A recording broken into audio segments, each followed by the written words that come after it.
Salam semua para tetua, jumpa lagi bersama Mimin, di channel Alurmu. Semoga para pendengar Alurmu selalu senantiasa dinaungi kebahagiaan, kesehatan, serta rejeki yang cukup.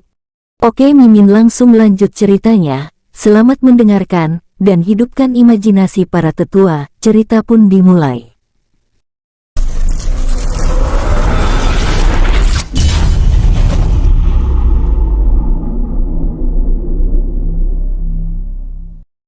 Sekarang Ling Jin sedang bermeditasi, dan jiwanya sudah tenggelam dalam pembelajaran mengenai sebuah teknik yang digunakan untuk menyadarkan orang yang terkena racun mimpi.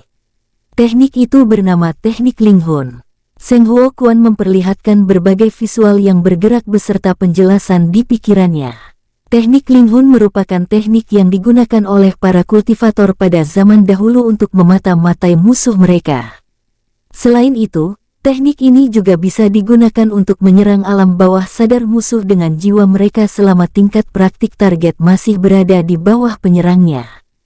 Kultivator yang menguasai teknik ini bisa mengeluarkan jiwa dari dalam tubuh mereka dan kembali masuk sesuka hati. Selama tingkat praktik target yang mereka incar berada di bawahnya, maka target tersebut tidak akan bisa melihat jiwa penyerangnya. Namun hal ini tidak berlaku bagi kultivator dengan tingkat praktik di atas pengguna teknik Ling Hun. Seiring berjalannya waktu, Kekaisaran di 5 benua melarang kultivator-kultivator untuk mempraktekkan teknik ini karena dianggap sebagai teknik yang terlarang dan teknik yang sangat kejam. Mereka membuat aturan bagi siapa saja yang kedapatan menggunakan teknik Ling Hun maka akan dibunuh di tempat, baik itu kultivator aliran putih maupun aliran hitam. Sementara itu di dalam kamar tempat di mana tetua Yuyin terbaring, Bing Xie masih senantiasa duduk di sampingnya sembari menunggu Ling Jin menyelesaikan latihan. Saat sedang memandangi wajah tetua Yuyin, tiba-tiba saja ada yang menjewer telinga gadis itu. Siapa itu? Bing Xie terperanjat saat telinganya terasa ada yang menjewernya. Dia melihat ke sekelilingnya untuk memastikan, namun tidak ditemukan sesuatu yang mencurigakan. Mungkin perasaanku saja, gadis itu bergumam dalam hati sambil mengangkat kedua bahunya lalu kembali duduk di samping tetua Yuyin. Tidak berselang lama kemudian kejadian itu terulang kembali. Kali ini ada yang menjambak rambutnya dari belakang hingga membuat kepala Bing Xie terdongak ke atas. Siapa itu? Jangan macam-macam denganku. Kali ini suaranya terdengar lebih keras. Dia yakin jika ada seseorang yang melakukan hal tersebut kepadanya. Bing Xie mengeluarkan sebuah tombak bening dari dalam cincin ruangnya. Kedua ujung tombak itu bentuknya runcing sedikit melengkung menyerupai ujung ekor kalajengking. Bing Xie melangkah perlahan dengan ekspresi wajah yang waspada sambil terus memperhatikan sekelilingnya. Namun setelah beberapa saat dia tidak juga bisa menemukan pelakunya. Lalu tiba-tiba Ling Jin muncul dan masuk ke dalam kamar. "Kau kenapa?" Pemuda itu bertanya dengan ekspresi wajah berpura-pura heran melihat sikap Bing Xie yang masih dalam posisi siaga dengan tombaknya.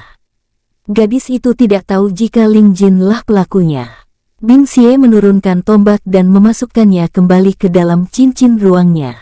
"Ini sangat aneh," gumamnya dalam hati sambil memiringkan sedikit kepalanya. "Hei, kau itu kenapa? Tingkahmu sangat aneh. Apa semua siluman kalajengking es memang seperti ini?"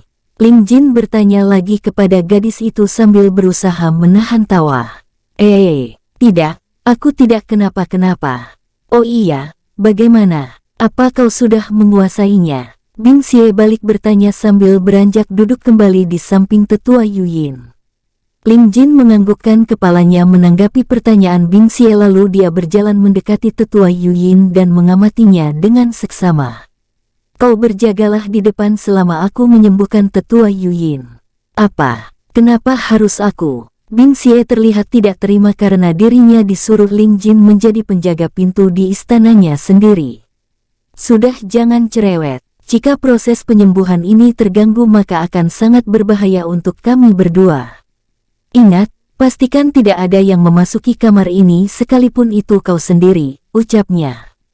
Akhirnya Bing Xie beranjak dari duduknya dan berjalan menuju luar kamar dengan menghentakkan kakinya sambil bersungut-sungut.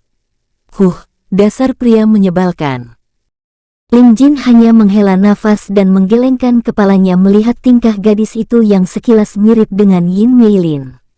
Dia lalu naik ke atas ranjang dan duduk membentuk sikap kultivasi di sisi sebelah kiri tetua Yuyin. Lalu sebuah sinar putih keemasan keluar dari dalam tubuh Ling Jin dan masuk ke dalam tubuh tetua Yuyin. Wah, indah sekali. Jiwa Ling Jin saat ini berada di alam mimpi tetua Yuyin. Sebuah hamparan rumput dengan berbagai jenis pohon dan bunga terbentang di hadapannya. Sebuah jalan setapak membelah di tengah-tengah hamparan rumput itu. Ling Jin berjalan menyusuri jalan setapak tersebut sampai di sebuah sungai kecil yang sangat jernih dan tidak terlalu dalam. Pemuda itu lalu kembali melangkahkan kakinya mendekati jembatan kecil yang menghubungkan dua sisi dengan sisi seberang sungai sebelum sayup-sayup dia mendengar suara dari arah seberang. "Ayah, ayo kejar aku dan ibu." Hahaha. Di seberang sungai, Ling Jin melihat tetua Yuyin yang terlihat bahagia sedang berlarian bersama. "Ayah, Liner kecil." Pemuda itu terlihat kebingungan dengan adegan yang saat ini tengah dia saksikan. Ling Jin berjalan menyeberang melewati jembatan kecil dan menghampiri mereka bertiga. "Ayah, Liner, tetua Yin." Ling Jin memanggil mereka bertiga. "Kau siapa?" Tetua Yuyin bertanya dengan heran saat melihat seorang pemuda yang sangat tampan dengan kedua matanya berwarna emas. Ling Jin tersenyum, kemudian menjawab rasa penasaran tetua Yuyin dan menjelaskan siapa dirinya termasuk saat dia merahasiakan identitasnya selama ini. Tentu saja hal tersebut membuat tetua Yuyin merasa sangat senang lalu memeluk Ling Jin dengan hangat. "Jiner, kemarilah. Kami bertiga sedang bermain." Tetua Yuyin berkata kepada pemuda itu. Namun anehnya, Liu Bing dan Yin Meilin kecil seperti tidak menghiraukan keberadaan Ling Jin di situ. "Tetua Yin, kembalilah. Sekarang ini kita sedang berada di alam mimpimu." Ling Jin berkata sambil meraih tangan tetua Yuyin. "Apa maksudmu Jiner? Jangan mengada-ngada. Aku hidup bahagia di sini bersama keluarga kecilku. Kau boleh ikut tinggal di sini bersama kami kalau kau mau." Tetua Yuyin menjawab sambil melepaskan tangannya dari genggaman Ling Jin. "Tetua Yin, percayalah padaku. Semua yang kau alami sekarang ini hanya mimpi. Ayahku sedang membutuhkanmu saat ini." Pemuda itu tidak menyerah untuk membujuk wanita cantik tersebut. Akan tetapi tetua Yuyin tetap tidak percaya dan beranjak meninggalkan Ling Jin menyusul Liu Bing dan Yin Meilin kecil lalu mereka bertiga bermain lagi. Ling Jin terdiam memikirkan cara agar bisa membujuk tetua Yuyin sambil memperhatikan sekelilingnya. Sebuah rumah sederhana yang bersih dan terlihat nyaman dengan hiasan-hiasan bunga berdiri tidak jauh dari tempatnya berada saat ini. Di samping rumah itu terlihat air terjun yang tidak terlalu besar dengan sebuah pelangi di atasnya. Burung-burung berterbangan dengan riang di sekitar air terjun tersebut. Ling Jin melebarkan kedua matanya saat melihat sesosok bayangan yang berada di balik air terjun. Sosok bayangan itu memakai jubah dengan lambang sebuah gambar lembah berwarna hitam dan terlihat dalam posisi kultivasi dengan kedua tangannya menghadap ke depan. Sosok bayangan tersebut sepertinya tidak menyadari keberadaan jiwa Ling Jin yang saat ini juga berada di dalam dunia mimpi milik tetua Yuyin. Jadi seperti itu. Sosok itu ternyata selama ini terus memperkuat efek racun mimpi dengan menggunakan jiwanya sehingga dampaknya terasa sangat nyata bagi tetua Yin.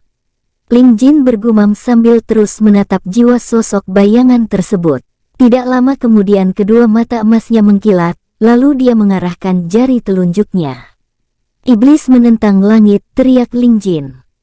Siut, buom. Lesatan sinar hitam Ling Jin menghantamnya dengan telak tanpa dia sadari datangnya serangan itu hingga membuat jiwa sosok bayangan tersebut melesat dan menghilang. Bersamaan dengan itu, suasana dunia mimpi tetua Yuyin tiba-tiba berubah total menjadi gelap semuanya. Bayangan rumah, air terjun, pelangi, burung-burung dan yang lainnya mulai menghilang. "Tidak, suamiku, anakku." Tetua Yuyin begitu histeris saat bayangan Liu Bing dan Yin Meilin kecil mulai memudar sambil terus tersenyum ke arahnya. "Ibu, kami menunggumu." Bayangan Yin Meilin kecil berkata sambil tersenyum hangat ke arah tetua Yuyin dan melambaikan tangan kanannya sebelum bayangannya benar-benar menghilang bersama bayangan Liu Bing yang menggandeng tangan kiri Yin Meilin kecil. Tetua Yuyin terduduk sambil menutupi wajahnya dan menangis terseduh-seduh. Dia tidak menyangka kebahagiaan yang baru saja bisa dia rasakan lenyap begitu saja. Ling Jin berdiri di depan tetua Yuyin dan menyentuh keningnya dengan jari telunjuk kemudian menyalurkan energi emas agar tetua Yuyin tenang kembali. Tetua Yin, semua ini tidaklah nyata. Kau sedang terkena racun mimpi. Ling Jin berkata kemudian berjongkok di depannya. Racun mimpi. Tetua Yuyin melihat ke arah Ling Jin. Kedua pipinya yang halus kini telah basah oleh derai air mata. Ling Jin menganggukkan kepala menanggapi pertanyaan tetua Yuyin lalu menjelaskan semua kejadian yang telah menimpanya hingga dia berada di alam mimpi sekarang ini. Tetua Yin, jika kau memang mencintai ayah dan adikku, kita harus keluar dari alam mimpimu sekarang juga. Saat ini ayah dan adikku sangat membutuhkanmu. Pemuda itu kembali berkata sambil tersenyum hangat kepada tetua Yuyin.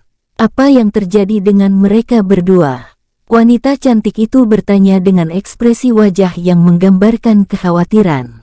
Aku tidak bisa menjelaskannya sekarang. Kita tidak punya banyak waktu lagi. Ling Jin berkata sambil berdiri kemudian menoleh ke arah tetua Yuyin.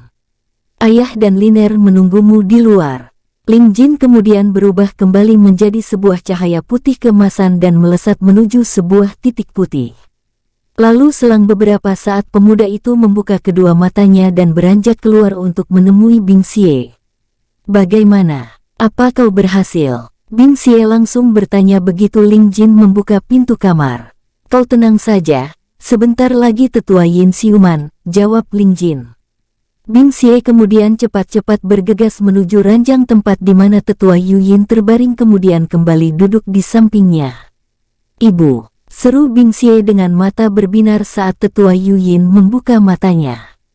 Kau siapa? Tetua Yuyin terlihat kebingungan karena baru saja dia membuka mata, dia melihat seorang gadis cantik yang asing dan memanggilnya dengan sebutan ibu. Tetua Yin, kau sudah sadar.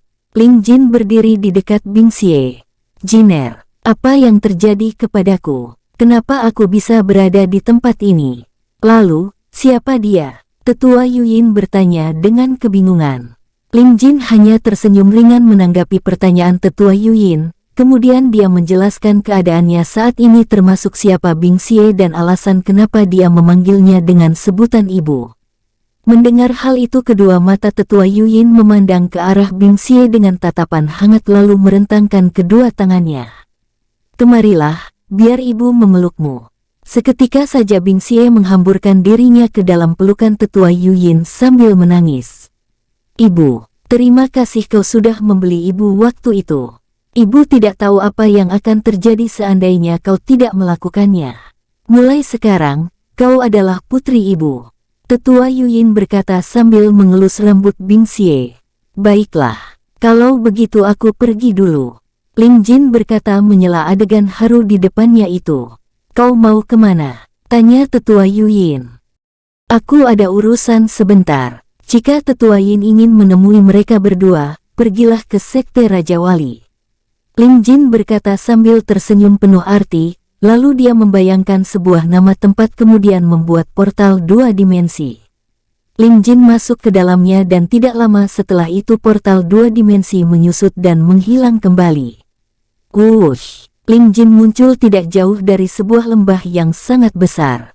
Di kaki lembah tersebut terdapat sebuah mulut gua yang merupakan sebuah pintu gerbang. Apabila orang memasukinya, maka dia akan mendapati hamparan tanah yang luas di dalamnya, di mana bangunan sekte lembah iblis berada. Lembah tersebut dilindungi oleh sebuah kubah energi raksasa yang terbuat dari elemen kegelapan.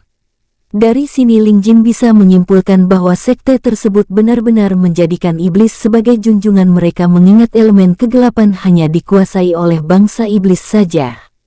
Pemuda itu kemudian melayang perlahan ke udara. Rambut dan jubah hitamnya berkibar dengan gagah. Ling Jin menengadahkan kedua tangannya ke atas kemudian dia mengedarkan 5% kekuatannya. Setelah beberapa saat, kedua mata emasnya mengkilat.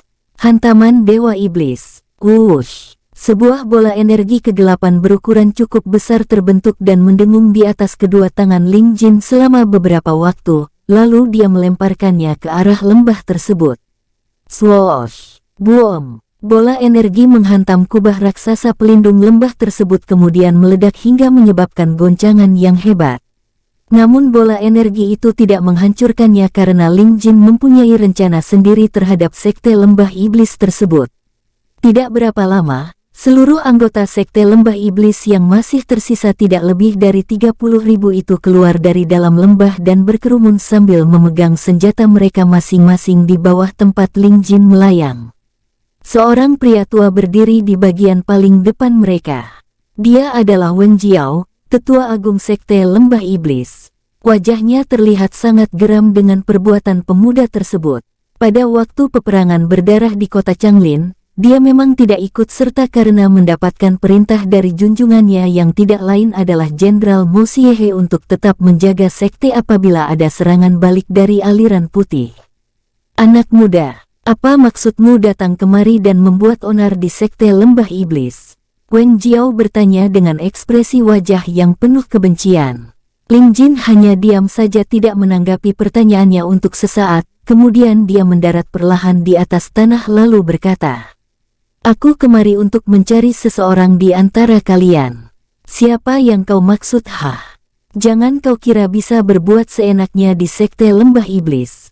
Wen Jiao menjawab dengan nada tinggi. Ling Jin hanya terkekeh mendengar perkataan pria tua itu. Apa yang bisa diharapkan dari sebuah sekte yang berada di ambang kehancuran? Aku yakin setelah ini kalian para sekte aliran hitam akan diburu oleh seluruh sekte aliran putih dan pasukan istana kekaisaran karena penyerangan kalian di kota Changlin. Wen Jiao terkejut karena pemuda itu mengetahui kerisauan hati yang saat ini tengah mereka rasakan. Setelah kekalahan aliansi bintang hitam, otomatis kekuatan aliran hitam berkurang sangat signifikan. Bahkan kini sekte lembah iblis hanya tersisa beberapa puluh ribu anggota saja. Keadaan ini tentu akan dimanfaatkan oleh aliran putih. Aku bisa membantu kalian agar terhindar dari kehancuran jika kalian mau menyerahkan orang yang sedang aku cari.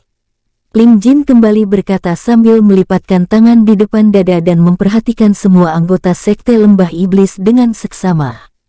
Mata emas pemuda itu mengkilat, dia melihat salah seorang tetua dari sekte lembah iblis yang berada di sisi paling kanan di antara mereka.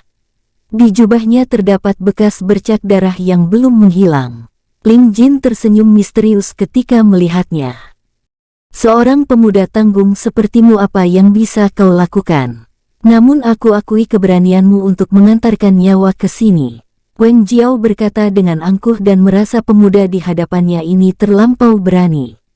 Ling Jin berjalan mendekati Wen Jiao dengan kedua tangannya yang masih terdekap di depan dada.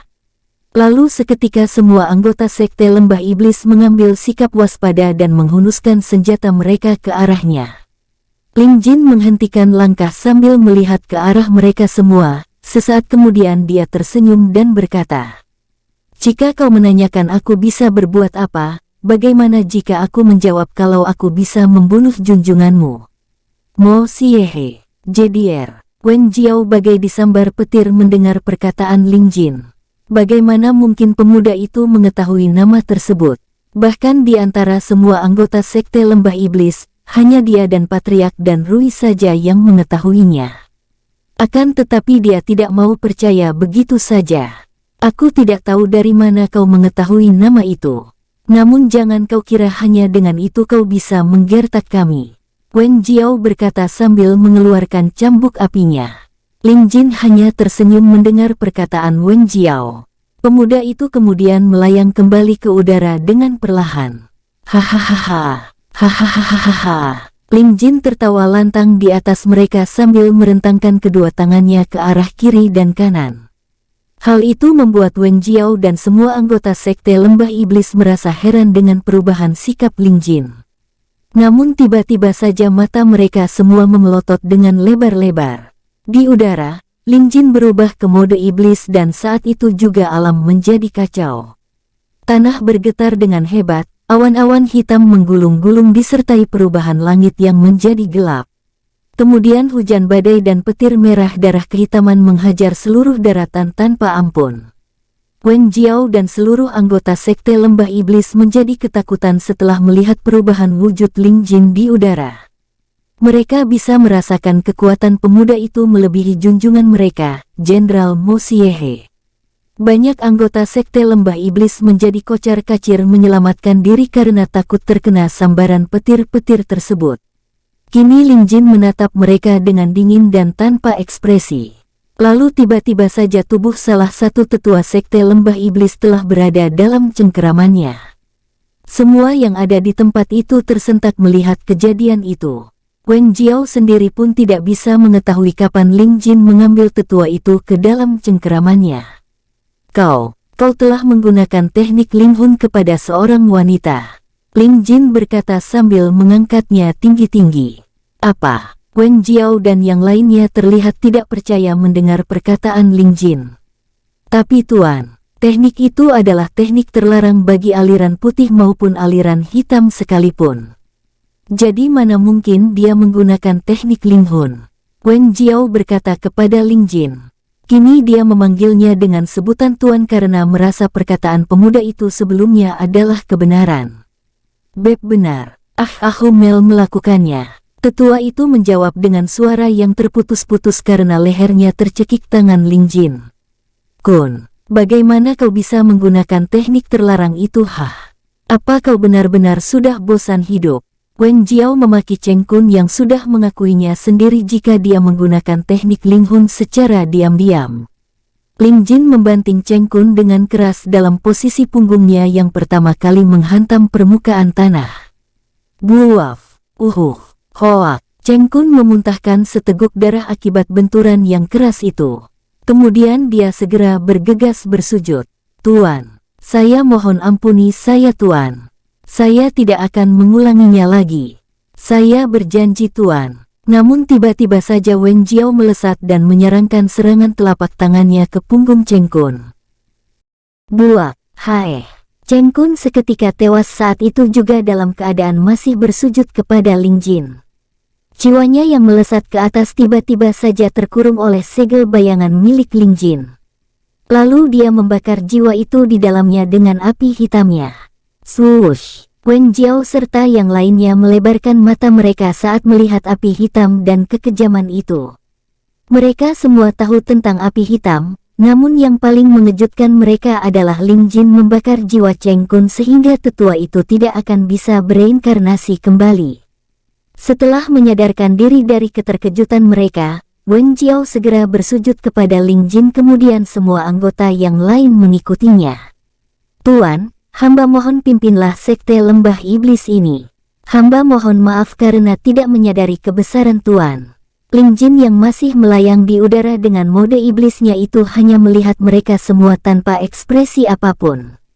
Lalu sesaat kemudian wujudnya kembali seperti semula dan saat itu juga alam menjadi tenang kembali. Pemuda itu mendarat dengan perlahan di atas permukaan tanah dan berjalan mendekati mereka semua lalu berkata, "Berdirilah." Mendengar perintah Ling Jin, Wen Jiao dan anggota Sekte Lembah Iblis yang lainnya segera berdiri kembali. Kini tidak ada keraguan lagi di hati Wen Jiao untuk menyerahkan Sekte Lembah Iblis di bawah kepemimpinan Ling Jin. Selain untuk membuat perhitungan kepada tetua tadi, aku kesini untuk membantu kalian. Aku tahu selama ini kalian telah menyembah iblis. Ling Jin menghentikan perkataannya sambil memperhatikan mereka semua untuk sesaat lalu melanjutkan kembali perkataannya. Asal kalian tahu, aku adalah Tuan Muda Kerajaan Bangsa Iblis. Junjungan yang kalian sembah sebelumnya adalah salah seorang jenderal iblis yang mencoba untuk memberontak dan memanfaatkan kalian untuk mendapatkan kekuatan. Aku sendirilah yang telah membunuhnya saat pertempuran berdarah di kota Changlin. Mulai saat ini, Sekte Lembah Iblis akan aku ganti menjadi klan Naga Iblis. Mulai saat ini juga, kalian bukanlah aliran hitam. Klan Naga Iblis aku putuskan beraliran netral. Apa kalian paham? Ling Jin berkata dengan lantang. Kami paham Tuan. Mereka semua menjawab dengan serempak. Sesaat kemudian Wen Jiao membungkukkan badannya dan bertanya, "Tuan, lalu bagaimana jika aliran putih dan pasukan kekaisaran menyerang kita?" "Itu masalah mudah. Sekarang bawa aku ke ruang utama." Ling Jin menjawab dan memberi perintah kepada Wen Jiao. Tanpa berpikir dua kali, Wen Jiao segera menuruti perintah pemimpinnya dan memandu Ling Jin masuk ke dalam lembah diikuti anggota yang lainnya. Setelah berjalan selama beberapa waktu, akhirnya mereka sampai di dalam ruang pertemuan utama Sekte Lembah Iblis yang kini sudah berubah menjadi klan Naga Iblis. "Tuan, ini adalah ruang utama Sekte Lembah Iblis sebelumnya," Wen Jiao berkata kepada Ling Jin sambil membungkukkan badannya. Pemuda itu menganggukkan kepala lalu berjalan menuju singgasana pemimpin tertinggi Sekte Lembah Iblis sebelumnya. Ling Jin memejamkan kedua matanya untuk sejenak. Kemudian tidak lama berselang, muncul lambang pedang hitam di keningnya dan mengeluarkan sinar hitam keunguan yang kemudian berubah menjadi sebuah pedang hitam. Ling Jin menggenggam pedang pendosa dan mengangkatnya tinggi-tinggi. Seketika itu juga terdengar suara-suara jerit dan tangisan yang sangat menyayat hati. Semua bawahan Ling Jin termasuk Wen Jiao tergoncang hati mereka mendengar suara-suara itu. Bahkan banyak di antara mereka yang mulai menangis histeris tanpa sebab. "Slave!" Ling Jin menancapkan pedang dosa di atas kursi pemimpin tertinggi, lalu segala bentuk aura yang terkutuk merembes ke seluruh ruangan tersebut. Suara-suara itu berhenti ketika pedang dosa telah tertancap dengan sempurna. Wen Jiao dan anggota yang lain bergidik ketakutan melihat pedang hitam tersebut. Dilihat dari ciri-cirinya, mereka akhirnya mengetahui jika itu adalah pedang pendosa yang menjadi salah satu perbincangan utama di seluruh benua tengah hingga saat ini. "Jika aliran putih dan pasukan kekaisaran mendatangi kalian, bawa mereka ke sini dan tunjukkan pedang ini kepada mereka. Maka aku pastikan mereka tidak akan berani menyentuh kalian," ucap Ling Jin setelah menancapkan pedang pendosa tersebut. "Tuan, terima kasih banyak atas perlindungan Anda kepada kami," Wen Jiao berkata sambil membungkukkan kembali badannya diikuti oleh anggota yang lain. "Terima kasih banyak Tuan." Ling Jin tersenyum dan menganggukkan kepala. Sikapnya sekarang sedikit melunak kepada mereka. "Sudahlah, ini adalah klanku juga. Jadi sudah seharusnya aku melindungi kalian. Paman, untuk sementara kaulah yang menjadi pemimpin klan ini. Aku akan pergi ke benua timur karena ada urusan di sana. Saya akan berusaha melaksanakan amanat Tuan dengan nyawa ini," jawab Wen Jiao. "Baiklah, untuk saat ini kalian jangan membuat pergerakan yang dapat menyinggung aliran putih. Kalian menyingkirlah terlebih dahulu untuk sementara waktu dari dunia luar. Saat aku kembali nanti, aku akan membantu meningkatkan kekuatan klan kita," ucap Ling Jin.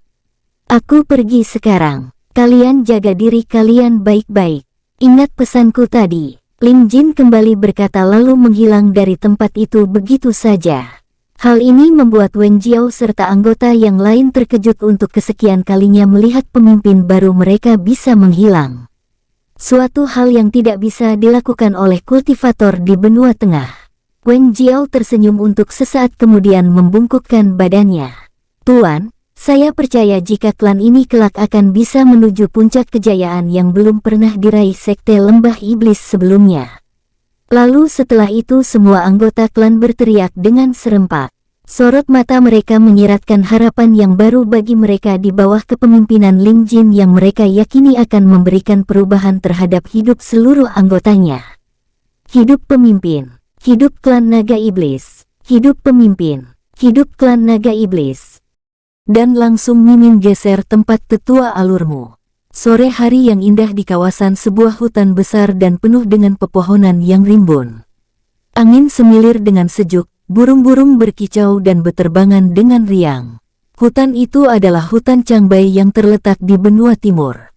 Swoosh! Ling Jin dan Bao Chun muncul secara tiba-tiba di tengah hutan tersebut.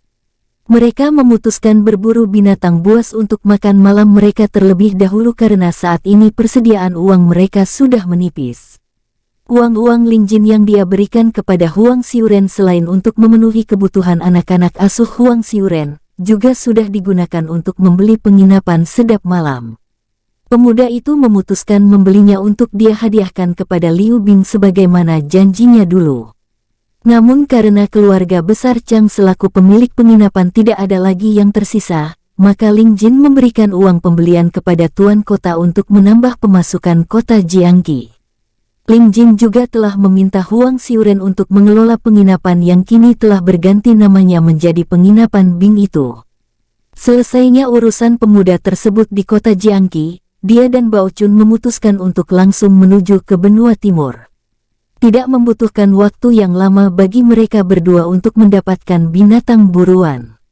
Daging badak berekor palu kini tengah mereka bakar di atas tumpukan api. Meski kulit badak tersebut tergolong tebal dan keras, namun dagingnya sangatlah empuk serta mengandung banyak minyak sehingga ketika dibakar tidak akan membuatnya terlalu kering. Harum. Bao Chun mengenduskan penciumannya sambil membalik daging itu yang sebagian terlihat sudah matang. Chun, sesampainya di kota nanti sebaiknya kita mencari penginapan terlebih dahulu. Barangkali kita bisa mendapatkan informasi mengenai alkemis itu. Ling Jin berkata kepada Bao Chun.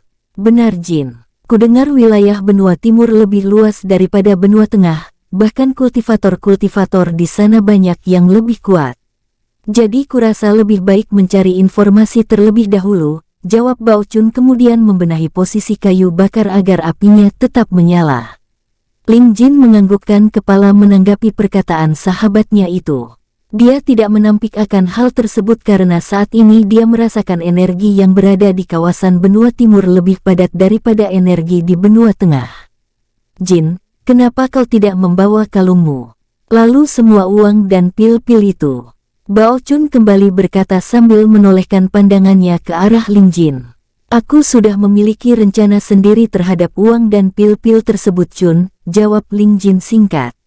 Rencana? Memangnya apa rencanamu? Tanya Bao Chun lagi. Aku ingin mendirikan klan yang terkuat di seluruh dunia tengah ini. Selain itu selama memakai kalungku, maka tidak akan yang bisa menyakiti Liner. Ling Jin menjawab sambil melihat ke arah langit yang mulai gelap. Pemuda tersebut kemudian memberitahu Bao Chun mengenai sekte lembah iblis yang sudah dia kuasai, dan berganti nama menjadi klan naga iblis. Suatu saat nanti dia akan membangun kekuatan klan itu hingga menjadi klan yang disegani oleh semua kultivator baik itu aliran putih maupun aliran hitam. Meski Ling Jin sudah memiliki pasukan dari bangsa iblis, namun dia juga ingin memiliki pasukan di dunia tengah ini. Dengan memiliki banyak pendukung yang kuat, maka tidak akan ada lagi yang berani macam-macam dengan orang-orang yang dia sayangi. Bao Chun manggut-manggut mendengar penjelasan Ling Jin. Dia juga setuju dengan pemikiran sahabatnya dan berjanji akan mendukung penuh keinginan Ling Jin. Selain itu, Bao Chun juga berjanji dalam hati apapun yang terjadi bahkan dalam pertempuran sekalipun dia akan selalu berada di sisinya sampai titik darah penghabisan.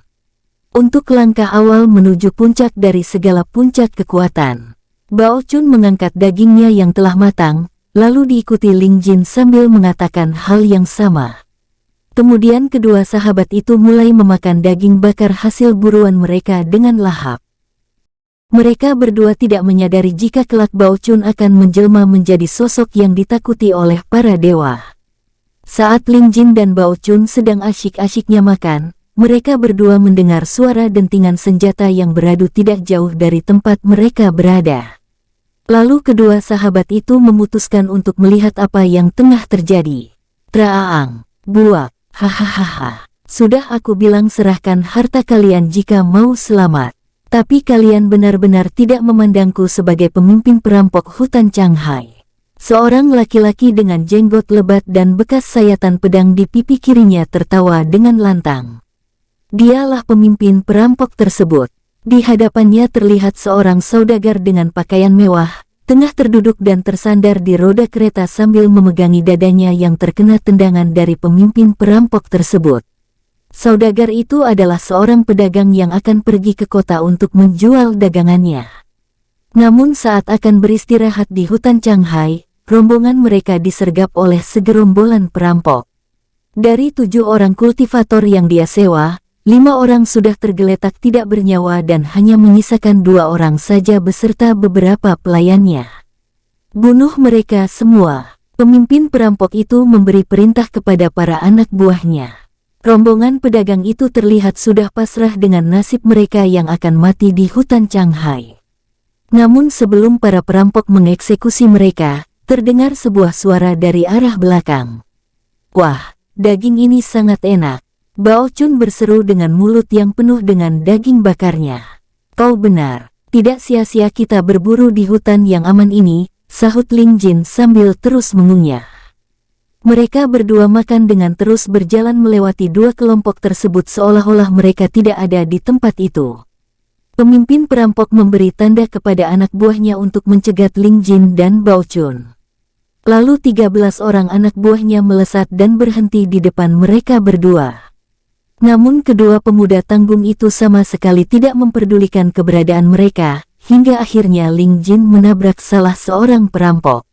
Buaf, wush. Aar, bruak, bruak, bruak. Salah seorang perampok yang tertabrak Ling Jin terpental dan melesat ke belakang dengan cepat seolah-olah terkena hantaman oleh kekuatan yang sangat besar hingga menabrak pohon 1, pohon 2, pohon 3 dan akhirnya tidak terlihat lagi. Apa yang? Mulut semua orang yang ada di situ menganga lebar-lebar dan memelototkan mata tidak percaya dengan kejadian yang baru saja mereka lihat. Namun tidak lama kemudian pemimpin perampok itu segera tersadar dari rasa terkejutnya. "Hei bocah!" Ling Jin dan Bao Chun menoleh ke belakang mendengar mereka dipanggil oleh pemimpin perampok tersebut. "Ya, ada apa paman?" Bao Chun bertanya dengan wajah berpura-pura heran. Meski benar-benar terkejut dengan kejadian yang dia saksikan tadi, pemimpin perampok itu segera menepisnya jauh-jauh dan berjalan mendekati mereka berdua. Berani-beraninya kalian berjalan melewati daerah kekuasaanku. Apa kalian tidak tahu resikonya? Pemimpin perampok itu berkata dengan menggunakan ki untuk menekan mental Ling Jin dan Bao Chun. Akan tetapi dua pemuda tersebut terlihat tidak bergeming sama sekali. Hehehe, maaf paman, aku dan sahabatku kesini hanya untuk berburu badak ekor palu saja. Sama sekali tidak ada maksud mengganggu kesenangan kalian. Lihatlah paman, dagingnya sangat empuk dan lezat. Ling Jin menjawab sambil memperlihatkan daging bakarnya yang masih tersisa sedikit. Badak ekor palu, itu adalah binatang buas yang berada di tingkat level 5, setara dengan ranah bumi. Lalu bagaimana bisa pemuda itu dengan mudahnya mengatakan hanya berburu badak ekor palu? Bahkan jika mereka berpapasan dengan binatang buas tersebut, mereka akan memilih untuk menghindarinya. Semua orang yang berada di tempat itu kini terlihat terkejut untuk yang kedua kalinya saat Ling Jin mengatakan hal tersebut. Mereka benar-benar tidak menyangka jika mereka berdua sedang berburu badak ekor palu. Pemimpin perampok tampak tidak mau menerima perkataan Ling Jin begitu saja dan bahkan sekarang dia menganggap mereka berdua adalah mangsa yang empuk. Bocah, jangan kau kira aku akan percaya dengan bualanmu. Sekarang cepat kalian serahkan harta kalian dan pergi dari sini. Ucap pemimpin perampok itu. Apa? Harta kami? Oh, Bao Chun berkata dengan histeris sambil menggeleng-gelengkan kepala kemudian menutupi kebanggaannya menggunakan tangan kiri dan merapatkan kedua kakinya. Pemimpin perampok itu terlihat sangat kesal dan merasa sedang dipermainkan oleh Bao Chun saat mendengar perkataan pemuda tersebut. Dia mendenguskan nafasnya dengan kasar. "Bunuh mereka berdua!" Dia berteriak lantang memberi perintah kepada para bawahannya.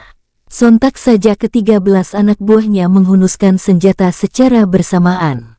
Namun sebelum mereka bergerak, tiba-tiba saja tubuh mereka beserta pemimpinnya sama sekali tidak bisa digerakkan. Ling Jin saat ini menekan mereka dengan aura kegelapannya.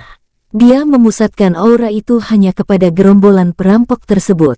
Wajah para perampok itu terlihat pucat pasi dengan tubuh yang bergetar hebat akibat terkena aura kegelapan milik Ling Jin.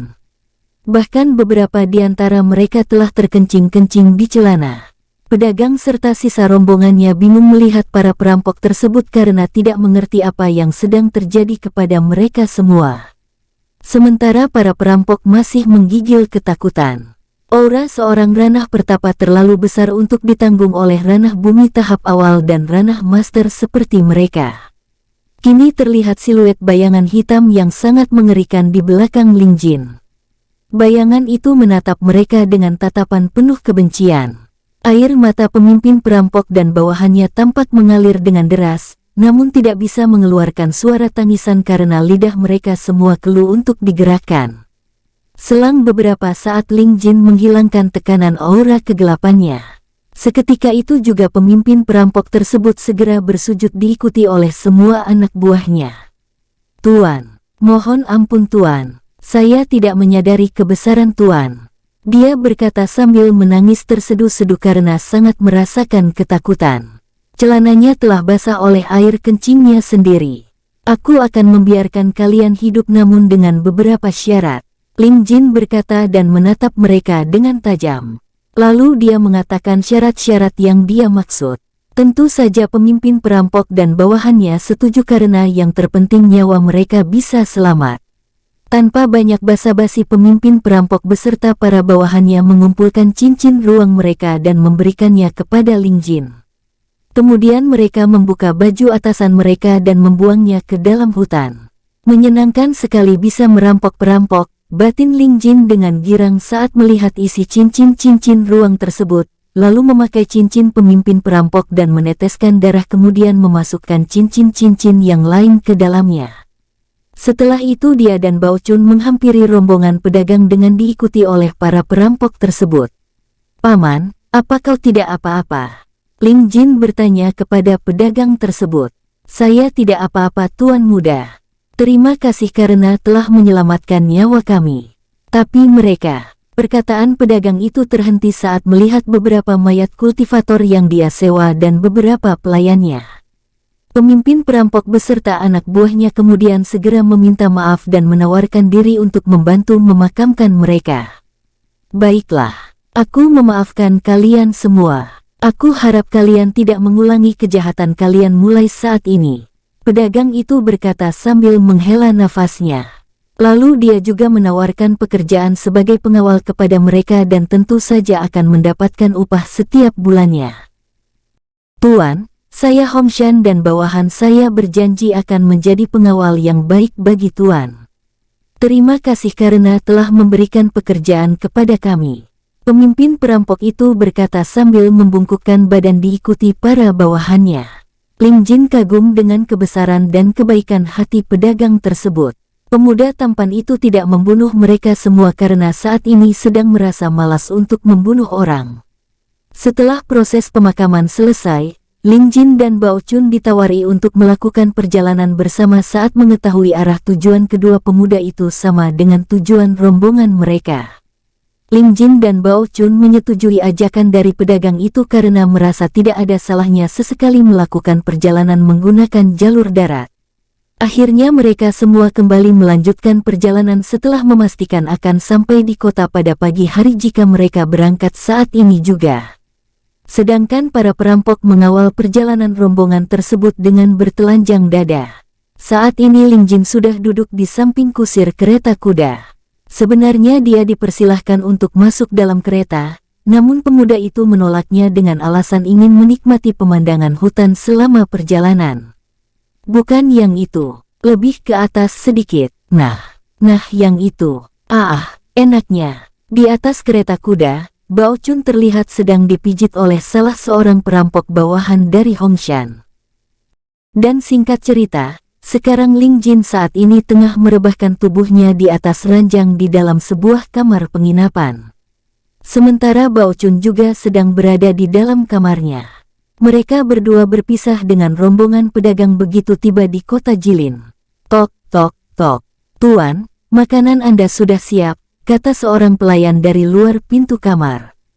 Pemuda tampan itu meminta pelayan masuk ke dalam dan menaruh makanannya di atas meja.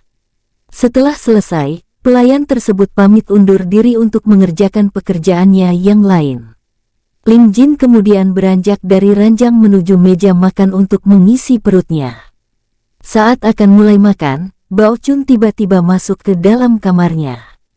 "Nah, ini dia korbanku selanjutnya," Pemuda berambut merah itu langsung menuju meja makan Ling Jin dan menyantap makanan-makanan tersebut begitu saja. "Hei, itu makananku," Ling Jin berkata dengan kesal melihat sahabatnya hampir menghabiskan semua makanannya dalam sekejap. "Makanan di kamarku sangat sedikit. Aku belum merasa kenyang," jawab Bao Chun dengan mulutnya yang penuh dengan makanan. Kini di atas piring di tengah-tengah mereka berdua terlihat hanya tersisa sepotong daging. Suasana mendadak hening seketika. Kedua sahabat itu saling melirik dengan tatapan yang penuh dengan rasa persaingan. Tiba-tiba saja Bao Chun melebarkan kedua matanya dan melihat ke arah belakang Ling Jin sambil berkata, "King Long." Ling Jin tersentak kaget mendengar perkataan Bao Chun. Kemudian dia menolehkan pandangannya ke arah belakang. Kosong. Pemuda itu mengerutkan keningnya untuk sesaat, kemudian kedua matanya membulat dan bergumam dalam hati. "Dagingku." Ling Jin langsung kembali mengarahkan pandangannya ke arah piring yang sebelumnya masih berisi sepotong daging dengan cepat. "Kosong. Kau." Perkataannya terhenti saat melihat Bao Chun sedang menelan sesuatu ke dalam perut sambil menggerak-gerakkan kedua alisnya naik turun dengan senyum penuh kemenangan. "Hais." Ling Jin menghela nafasnya tidak berdaya lalu mengambil seguci arak dari atas meja dan menenggaknya dengan perasaan yang dongkol. Sementara Bao Chun kini sedang menepuk-nepuk perutnya dengan kedua tangannya. "Jin, apa tidak sebaiknya kita pergi ke asosiasi yang menjual informasi? Menurutku di kota besar seperti kota Jilin ini seharusnya terdapat asosiasi yang seperti itu." Bao Chun berkata lalu mengambil guci arak yang dipegang Ling Jin. "Asosiasi penjual informasi. Benar juga. Mungkin kita bisa mendapatkan informasi awal untuk mengetahui keberadaan alkemis itu." Ling Jin bergumam sambil memegangi dagunya. Dia berpikir apa yang dikatakan Bao Chun ada benarnya karena mereka berdua baru pertama kali ini pergi dari luar benua. "Baiklah, kau pergi ke sana untuk mencari informasi mengenai alkemis itu," Ling Jin berkata sambil mengeluarkan cincin ruang milik salah seorang anak buah perampok kemudian memberikannya kepada Bao Chun. "Kenapa kau tidak ikut?" Bao Chun memprotes sahabatnya karena dia harus pergi sendiri. "Sudah kau jangan cerewet, anggap saja itu sebagai bayaran karena kau menghabiskan makananku." "Aku mau menemui seseorang," jawab Ling Jin dengan nada malas. "Tapi yang tahu ciri-ciri alkemis itu kan hanya dirimu," kata Bao Chun lagi. Ling Jin menghela nafas lalu menjelaskan kepada sahabatnya yang tampan dan pemberani itu mengenai sosok alkemis yang sedang dia cari. Bao Chun hanya perlu mengatakan, "Alkemis suci," saat akan menanyakannya. Jadi hanya perlu mengatakan itu. "Baiklah, aku akan ke sana." Bao Chun berkata lalu meneteskan darah ke atas cincin dan bergegas keluar kamar Ling Jin untuk mencari asosiasi penjual informasi. Sepeninggalan sahabatnya, Ling Jin berniat untuk pergi ke dunia bangsa iblis karena saat ini ada sesuatu yang ingin dia tanyakan kepada Mo Lianfeng. Token yang diberikan kepadanya juga sudah hancur saat digunakan untuk memanggil pasukan iblis. Jadi sekarang dia harus pergi langsung ke dunia bawah.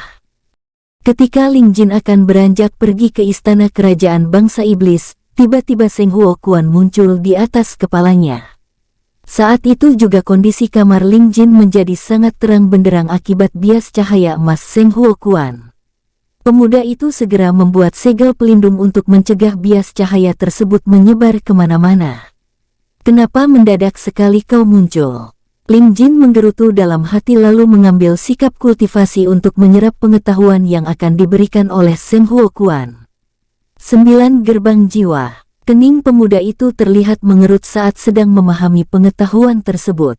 9 gerbang jiwa sebelumnya terbagi menjadi 2 bagian, yaitu 5 gerbang jiwa putih dan 4 gerbang jiwa hitam. Seperti halnya Shen Ling yang sudah membuka 5 gerbang jiwa putih serta Mo Jin 4 gerbang jiwa hitam. Dengan gantian alam, seharusnya Ling Jin hanya memperoleh 5 gerbang jiwa putih saja.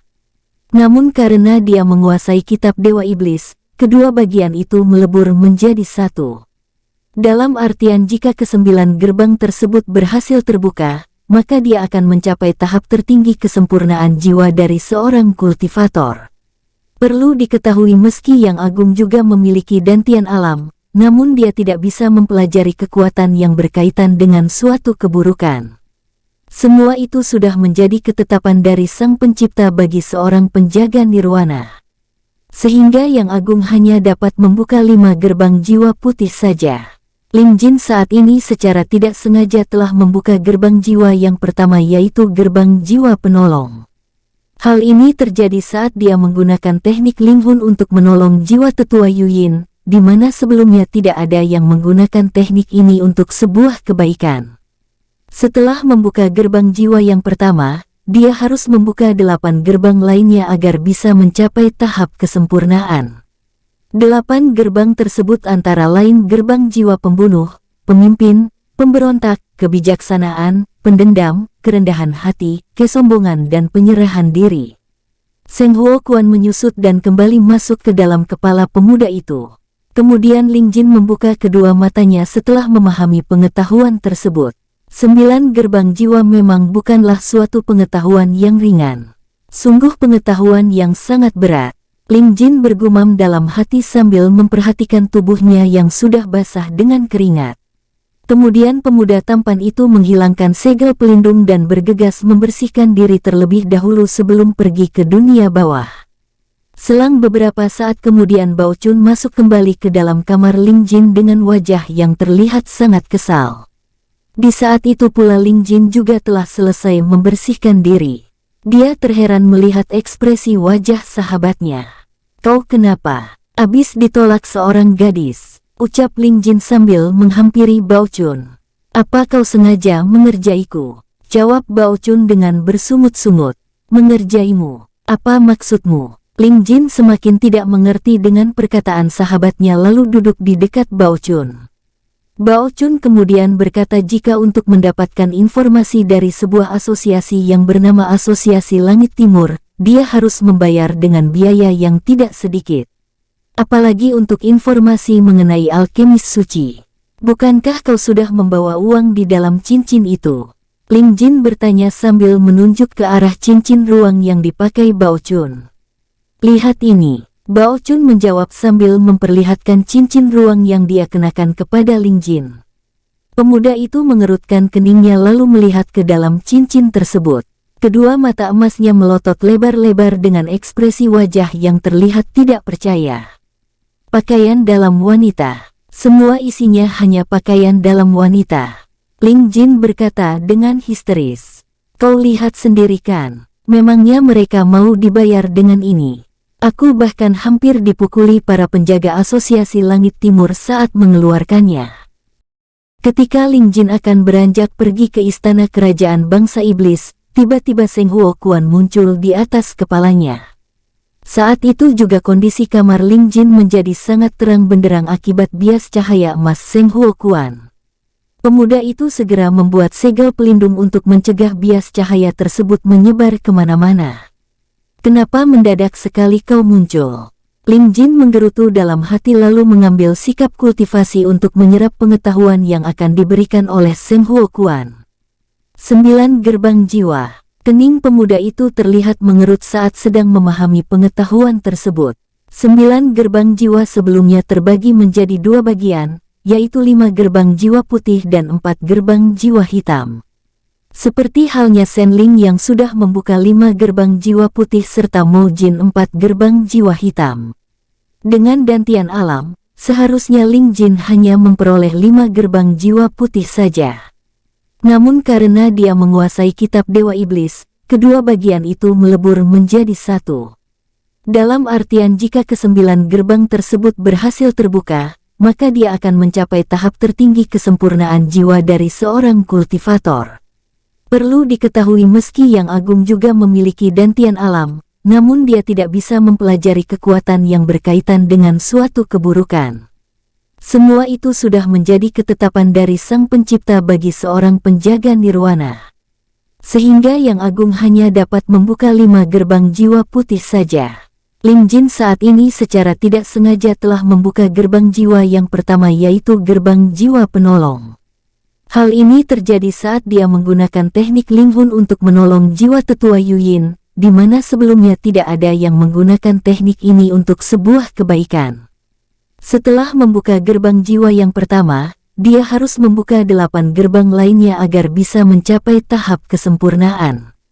8 gerbang tersebut antara lain gerbang jiwa pembunuh, pemimpin, pemberontak, kebijaksanaan, pendendam, kerendahan hati, kesombongan dan penyerahan diri.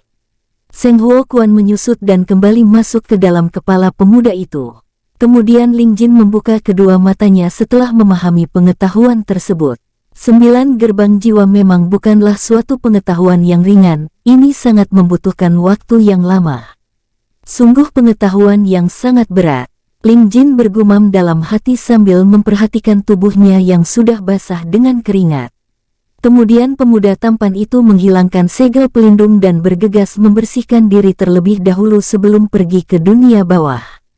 Selang beberapa saat kemudian Bao Chun masuk kembali ke dalam kamar Ling Jin dengan wajah yang terlihat sangat kesal. Di saat itu pula Ling Jin juga telah selesai membersihkan diri. Dia terheran melihat ekspresi wajah sahabatnya. "Kau kenapa? Abis ditolak seorang gadis," ucap Ling Jin sambil menghampiri Bao Chun. "Apa kau sengaja mengerjaiku?" jawab Bao Chun dengan bersungut-sungut. "Mengerjaimu? Apa maksudmu?" Ling Jin semakin tidak mengerti dengan perkataan sahabatnya lalu duduk di dekat Bao Chun.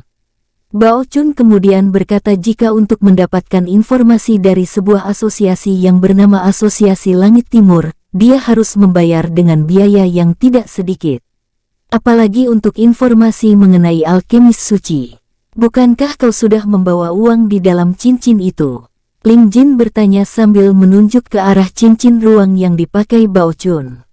"Lihat ini," Bao Chun menjawab sambil memperlihatkan cincin ruang yang dia kenakan kepada Ling Jin. Pemuda itu mengerutkan keningnya lalu melihat ke dalam cincin tersebut. Kedua mata emasnya melotot lebar-lebar dengan ekspresi wajah yang terlihat tidak percaya. "Pakaian dalam wanita. Semua isinya hanya pakaian dalam wanita," Ling Jin berkata dengan histeris. "Kau lihat sendiri kan, memangnya mereka mau dibayar dengan ini? Aku bahkan hampir dipukuli para penjaga Asosiasi Langit Timur saat mengeluarkannya. Untung saja ada seseorang yang menolongku," Bao Chun berkata sambil melepaskan cincin ruang tersebut. "Dasar perampok mesum." Ling Jin seketika tertawa terpingkal-pingkal hingga bergulingan di lantai mendengar kisah seru Bao Chun. Dia sempat berpikir seandainya mereka mau dibayar dengan pakaian dalam wanita, tentu hal itu akan menggemparkan jagat dunia kultivator. "Hahaha, maaf, aku tidak sempat melihat isinya saat akan memberikannya kepadamu," Ling Jin berkata sambil tertawa di lantai. "Kau puaskan sekarang," sahut Bao Chun dengan wajah kesal. Ling Jin yang masih tertawa hanya mengangguk-anggukkan kepalanya menanggapi perkataan Bao Chun. Baiklah, kita pergi ke sana berdua," ucap Ling Jin sesaat kemudian sambil berdiri kembali dari lantai. Dia akan menunda kepergiannya ke dunia bawah terlebih dahulu karena urusan mencari alkemis suci itu lebih penting. "Periksa dulu cincin ruang yang kau pakai itu. Jangan-jangan isinya pakaian dalam pria," Bao Chun berkata sambil melirik ke arah cincin yang dipakai Ling Jin. Pemuda itu kembali tertawa selama beberapa saat mendengar perkataan sahabatnya yang terlihat trauma dengan kejadian yang baru saja menimpanya. Lalu dia melihat ke dalam cincin ruang tersebut. Puluhan ribu koin emas, ribuan koin perak dan perunggu. Ada juga pil-pil tingkat 6. Ling Jin bergumam saat melihat ke dalam cincin ruang yang dia pakai. "Chun, lebih baik nanti pil-pil ini kau gunakan saja untuk meningkatkan kultivasimu," imbuh pemuda tersebut karena merasa itu tidak berguna baginya. Saat ini Ling Jin sudah tidak membutuhkan pil untuk berkultivasi. Setelah memastikan semuanya, kedua pemuda tanggung itu beranjak keluar dari dalam kamar Ling Jin untuk pergi menuju Asosiasi Langit Timur. Bersambung, sampai ketemu di episode selanjutnya. Semoga kalian semua selalu terhibur, dan terima kasih.